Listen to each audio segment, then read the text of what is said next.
I know that a lot of y'all have never watched this movie, and that's okay, because if I'm being honest, I didn't watch it until it was time to film this video. My name is Sasha Raquel. I'm a huge fan of the MCU, and I'm on a mission to recap all of the MCU movies, shows, and projects for you so that you do not feel like you have to watch all 30 plus things at this point, right? That's a lot, and I would recommend that you do it because clearly that's been a big part of my life, but I understand that some of us are busy. The Incredible Hulk is the only standalone Hulk film that we have to this date. This film is very much official and very much canon to our MCU universe. In fact, in recent years, it has been referenced more, but for a long time, because of the recasting from Edward Norton to Mark Ruffalo of Bruce Banner, this film wasn't so much relevant, but I think recent years have proven it to be very much relevant, very much canonical events. And so there's a few things I want to explain about what you're seeing back here. I'm not exactly sure how I'm going to do this yet because I designed this one obviously differently than my wall for the last one. That's for a couple reasons. I just think it's going to be better quality. It was easier for me to do, and I didn't have to print as much stuff and abuse my poor laser printer. Okay, this is not the Hulk that we see in this movie because he looks like this, and I was just not about to have him staring at y'all for an entire freaking video. Like, that just pissed me off. I hate how he looks. It makes me angry. I just couldn't do it. I'm sorry. Everything else is accurate to the film and how we see them. You'll notice we have two mystery characters that will become clear to us by the end of this plot summary, so please stick around. If you want to see more plot summaries, I'm really bringing this series back in full force, so please be sure to subscribe down below. Okay, without further ado, let's get into 2008's The Incredible Hulk. Our film opens with our traditional credits, over which we get the Hulk's origin story. I know this film you would think is the Hulk's origin story, but actually not. I do think this is actually a really great choice the way they chose to do this. You get a lot of information really fast, and the rest of the story can kind of go from there and not have to like wait for him to get the gamma radiation that we know that Bruce Banner receives to become the Hulk. But here's how this movie explains that origin story. There's been an incident in a lab dealing with gamma radiation that has affected one Bruce Banner, turning him into an unseen creature of destruction.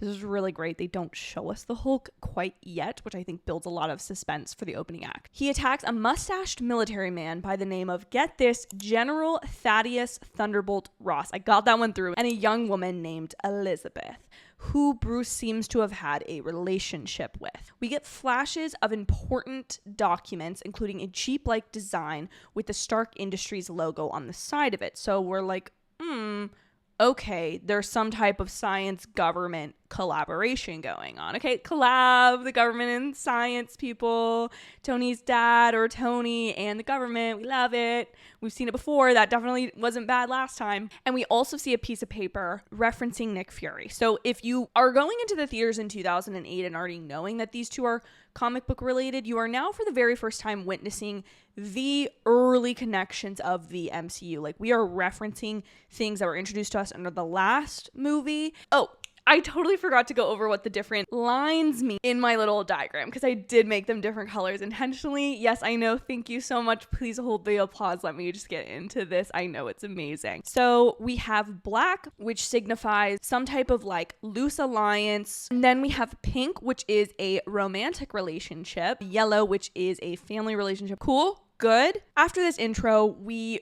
learn that Bruce has survived for approximately 6 months incident-free, which an incident would be turning into the big green guy, and he's living in Brazil currently. He's learning to control his anger through martial arts practices and living with only a dog, so not like being really around people at home, so he can kind of be by himself. Unlike Tony, who was kind of our loud, abrasive, nepo baby science man, Bruce is gentler. He's less abrasive. He's a quiet soul. He works in a soda factory where he's very helpful with engineering matters, so we learn that he's very smart and his skills kind of extend beyond past the current work that he's doing for a living.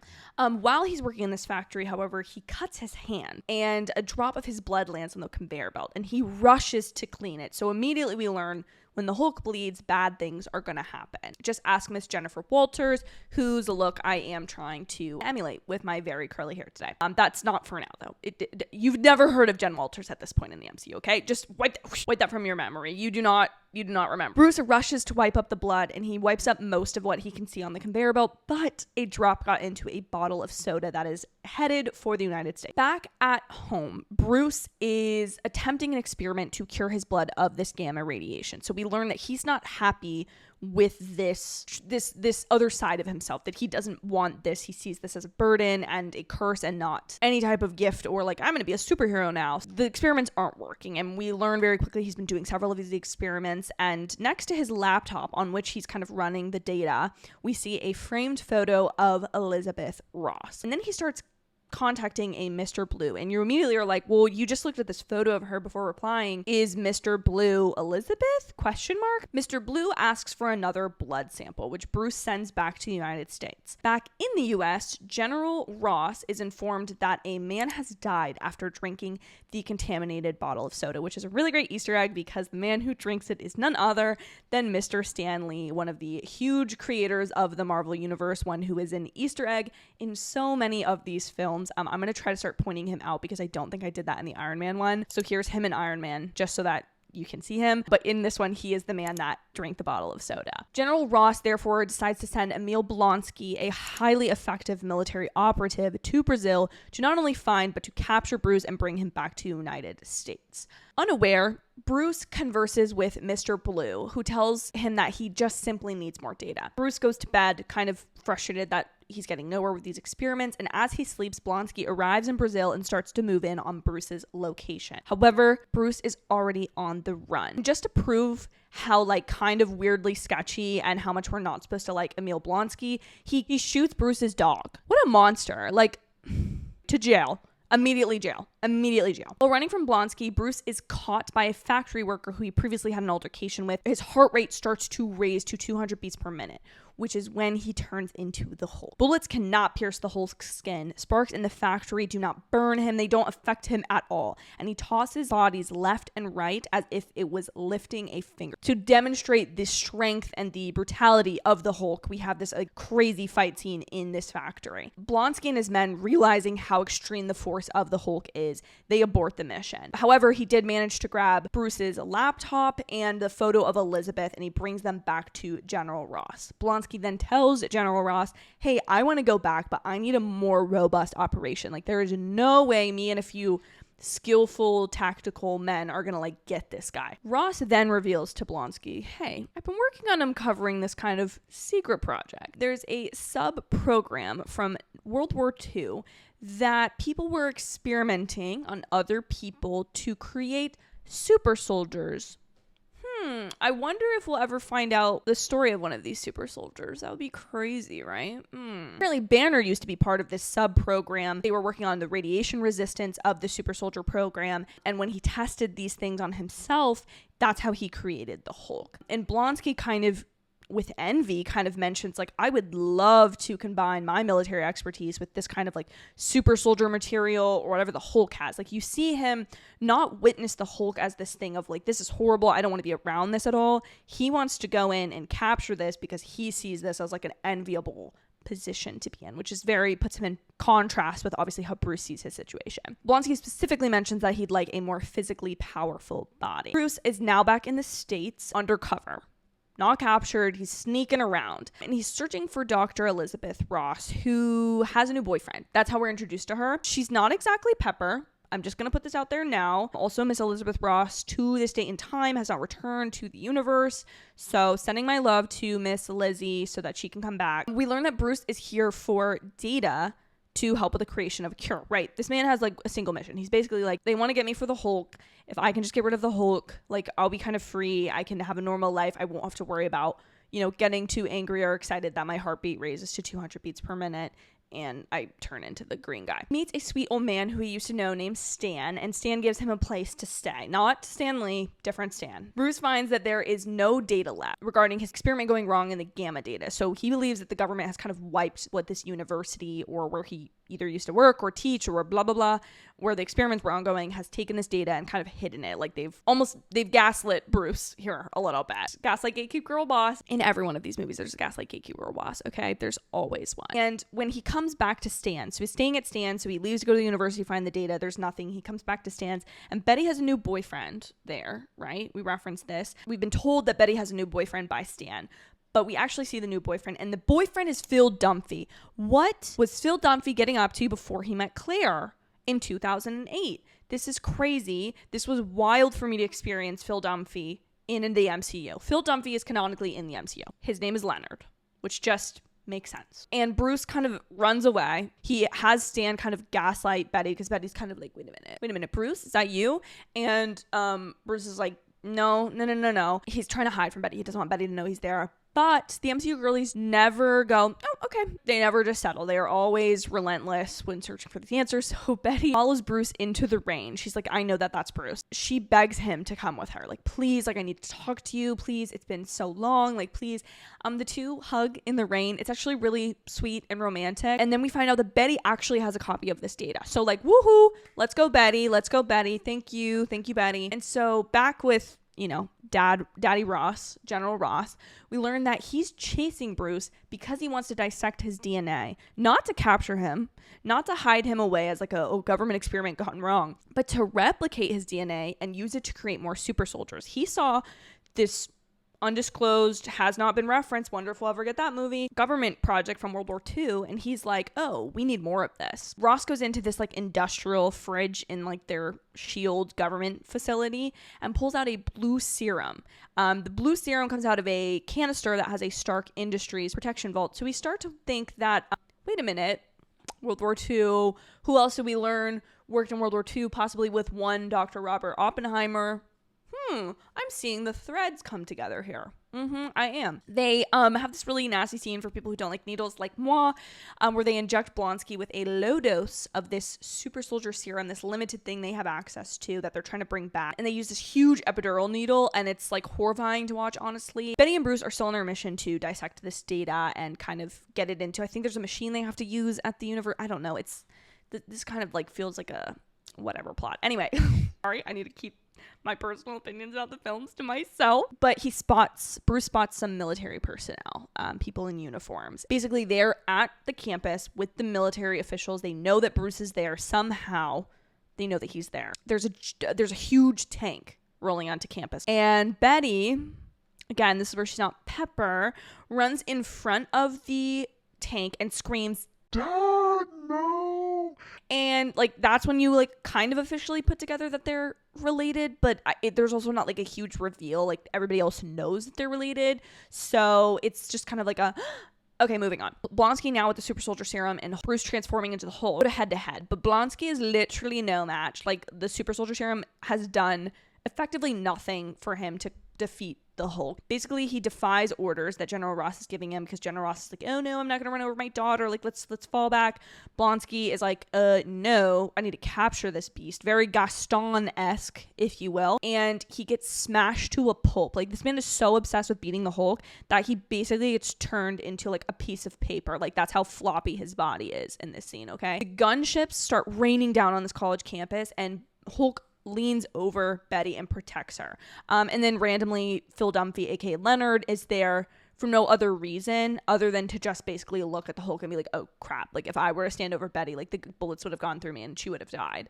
But like I guess the Hulk can do that. Like, sending our hearts out for Leonard, actually. Like he's just trying to be there for Betty. Hulk carries Betty off, and we learn that Leonard, aka Phil Dunphy, is the one that called General Ross to inform him that Betty is here and Betty's talking with Bruce. And he does say to Ross, though, at least the Hulk is protecting her. Like, you were just gonna wander into the place of your daughter's work and like shoot the entire university with guns trying to get this guy. Like, you're an idiot. And it's kind of like a, damn, Leonard, like, okay, like you kind of made some points there. I don't think we see him for the rest of the movie. So like, I guess he just goes on then and meets Claire. After they've kind of escaped the battlefield, Betty is able to calm the Hulk down. I don't know if Betty like was the first to be like, the sun's getting real low, but that doesn't exist yet at this point in the MCU. So I don't know what she says to him other than just being like calming presence or whatever. When the Hulk wakes up, he's back in his Bruce form. So he's like kind of calmed down over the fact time that he slept. He wakes up as Bruce, and Betty and Bruce go to some hotel, in the Smoky Mountains. And now, like, it's basically as if Leonard never exists and they weren't just about to die yesterday, because they start getting a little spicy in this little hotel. But Bruce's little watch keeps beeping, his heart monitor watch, and basically they can't go any further because his speed per minute will go too high and then he'll turn into the Hulk, which would be a really bad situation. Name the worst place to turn into the Incredible Hulk. Good luck. The bedroom. Yeah. That's a good place. Back at the military base, Blonsky has made a full recovery. He was basically a vegetable the last time we saw him, and now he's like back to being his military self. Ross is now trying to do anything to try to find the whereabouts of Betty and Bruce, trying to figure out wherever they are. What General Ross is able to find is an email from Bruce or Betty to Dr. Blue. So now we've learned that Dr. Blue is not Elizabeth. Find this information out through S.H.I.E.L.D. Then they decide to give Blonsky a second dose of super soldier serum. And we kind of seen his spine start to crawl. Like there's a lot going on with Blonsky. I don't think he's really mentally all there right now. And now we are in New York City. In New York City. Yeah. Bruce and Betty manage to find Mr. Blue. Find out is Dr. Stearns. Bruce admits to Dr. Blue, like, hey, I don't want to do any other experiments with this. I literally want a permanent cure. Like, I don't want this to be a part of me anymore. They work on inducing Bruce to transform because Dr. Blue, aka Dr. Stearns, thinks he's pretty close to coming up with this cure. As he transforms, they try to give him an antidote, and Stearns during this process reveals to Bruce, who's kind of transforming, that Bruce received a primer before undergoing the gamma radiation, which turned him into the Hulk, which is why he survived the transition and why there's been nobody ever since who was affected, because I do think there are other people that died from this gamma radiation situation, but Bruce was able to kind of like have it transform into these powers because he received a type of primer. But then Bruce learns that Stearns has tried to make a concentrate with all the blood he's been sending him. The blood that he was supposedly working on a cure for, working on experiments on. No, he was working on creating a concentrate to replicate it because he wanted to use it for several different diseases, because the gamma radiation is what's used a lot of times in chemotherapy. Different types of radiation are used in chemotherapy, gamma radiation being one of them. And in smaller doses, he's hoping that this can go on to be like kind of a Nobel Peace Prize or like Nobel of Medicine winning achievement. Like, he's really hopeful about this. But Bruce is like, bruh, you just used my blood for that? That's a little crazy. And then all of a sudden, Blonsky attacks them. Bruce is captured and Stearns is concerned by Blonsky. Blonsky basically comes up to him and goes, I will leave you alone if you just inject me with Bruce's blood. Whoa, okay, that's not weird at all. But Stearns does it because like he doesn't want to die.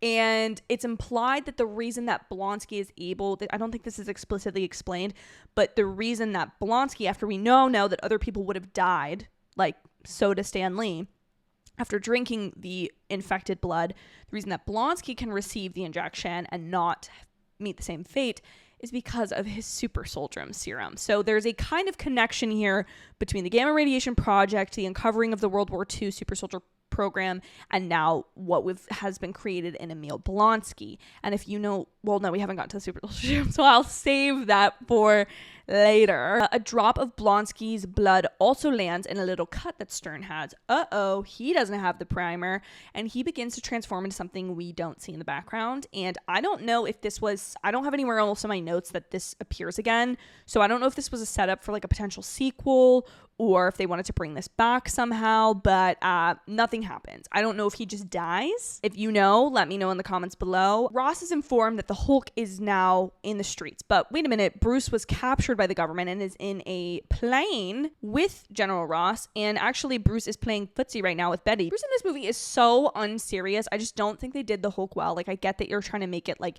he's calm all the time and he's kind of a boring character because like he's so scared of turning into Hulk.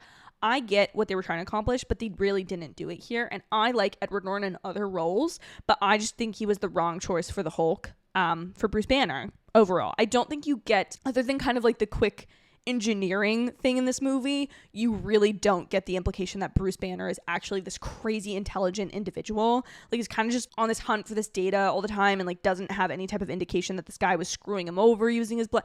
Like, I am not here for this Bruce Banner. Let me tell you something. Like, when Mark Ruffalo was recast, that was the happiest I ever was, and I was 12. Ross is informed something's in the streets that they think is Hulk, but it's obviously not because Bruce is on the plane.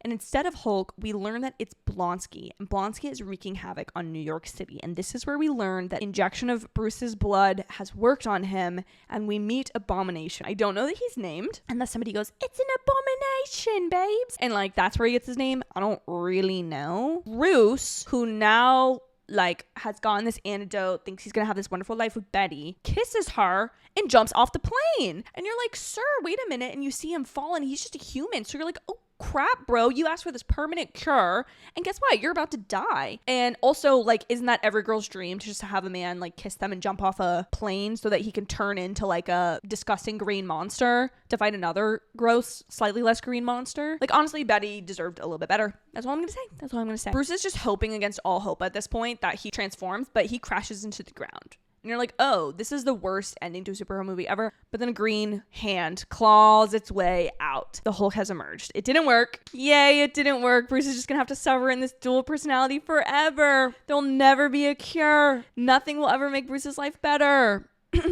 Anyway, this is when we learn that Abomination is able to speak. And I don't think we've heard Hulk speak while fighting before, which is kind of a weird distinction. This is something that, as possibly more gamma radiation goes around the MCU in the future, there are random different distinctions between the different Hulk-like creatures, and we're not going to get into that right now because I'm really getting in over my head, and I'm hinting at too many things, and I'm probably overwhelming you. Abomination is able to speak while he's destroying stuff, and Hulk can't, and then we realize that this is kind of again, it's implied that, oh, well, he got the super soldier serum, so his human body was already primed for more than Bruce's was, blah, blah, blah, blah, blah. And I think, though, that it's also probably likely an effect of the fact that he's a proper British bloke and he just has to be more intelligent than Hulk. Big battle scene. We get the big battle scene TM. We get it. You know what to expect here. It's not that interesting of a battle. There's not a lot of banter because, of course, the Hulk can't really talk. And so Blonsky is aiming for Ross and Betty, and Hulk is like, no, don't do that. Except he's not saying anything. He's just like smashing stuff because that's what the Hulk does. And he puts Abomination in a chokehold after this massive battle that destroys a ton of New York City. Like, honestly, like, poor Peter Parker growing up in this environment. Like, I know we're not there yet. We haven't gotten there yet. Oh god, I don't even know how I'm gonna do those.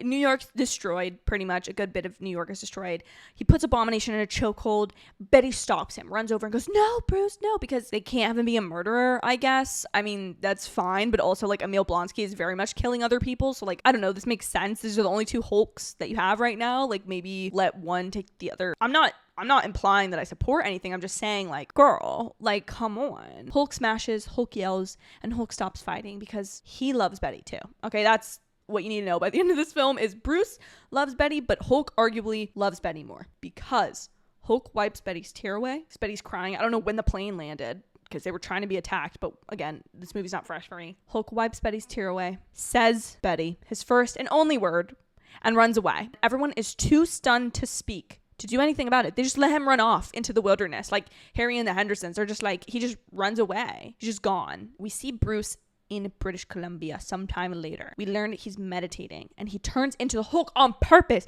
So now we know that he can control it. So whatever he's been doing in Canada all this time, that after he's run away from New York City, we don't know where anyone else ends up, by the way. Like, that literally, there's nothing addressed to that. Again, at least that I have in my notes. But we know that he can control his transformation now, at least a little bit better. Again, I haven't watched the following film that the Hulk may or may not appear in a different look. I haven't rewatched it yet, but I am curious to see how they explain a lot of this movie away, but you'll have to wait for the next one. But we're not done yet, okay? This film doesn't actually have a post-credit scene, but it has a final scene that basically acts as a post-credit scene. Like, this would have been a post-credit scene if this film had done it arguably correctly, but that's a story for another time. Again, sometime later, after we've seen Bruce in Canada transforming or doing whatever he can do now, turn his eyes green, we find a defeated General Ross at a bar. In walks a smug, cocky man in a suit. That's right, it's Tony Stark, ladies and gentlemen, and he arrives to tell Ross, we are hoping to put a team together. And that's the end of the film.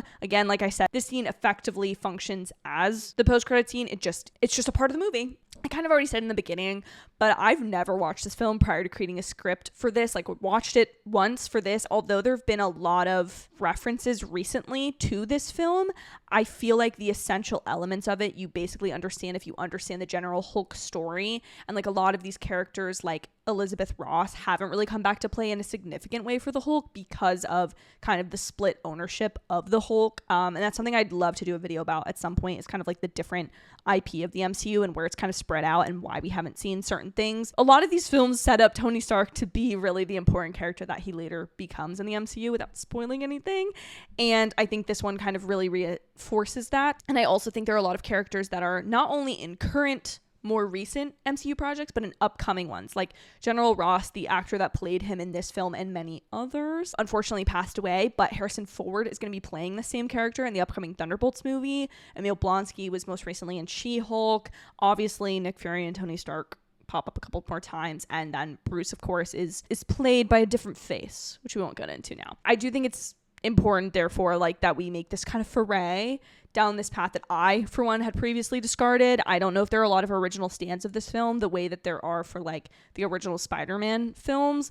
I definitely don't think that's the case, but it's kind of just interesting because this is kind of the last point in time that the MCU is the MCU but isn't at the same time. I guess maybe the Spider-Man movies are that way. I don't know. Anyway, thank you guys so much for watching. Please be sure to join us very soon when we go into Iron Man 2. That's right, we get a sequel for Tony prior to getting any other character. So you're not going to want to miss that. Also, I have a ton of other videos about newer MCU content that I will link at the end of this video so that you can explore it for yourselves.